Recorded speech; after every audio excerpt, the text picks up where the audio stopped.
Anti-Repression Day 2026 was observed today at Lamyanba Shanglane Palace Compound, Imphal, to commemorate the historic nude protest carried out by 12 Manipuri mothers against Afspa outside the then Assam Rifles headquarters at Kangla Fort.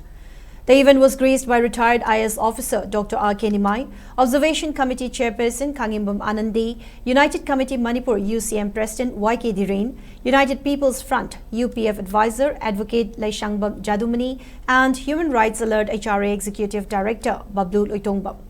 Speaking on the sidelines, Chairperson Anandi highlighted the significance of the day in resisting the draconian Afspa 1958.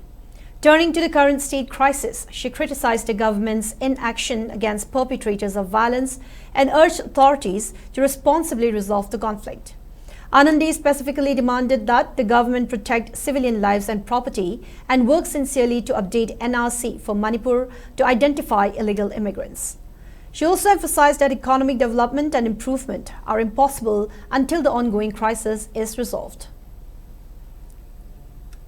Adungai Manoromado 17 Assam Rifle ne Nupi Police Yaudana Mase Puto Karaga Nongalam Laida Ngarian Chingi Ching Chepta Mase Da Dana Lerame Adugi Poto Labadagi Labakshi the Laiba Civil Society Loop Mayam Satragi Loop Sing Loina Punjalaga Loop Kuntrani Toina Apunba Loop Chemi Loop to Mayam Punjalaga amanama hai amanama kak apunba decision do lawbada punjana bang amdabagi yenan lairaba phare adudi imangak tan nupi ngak tan sinjaraga hairiba naked protest se mase aina hawdok jaraga ima singda hangi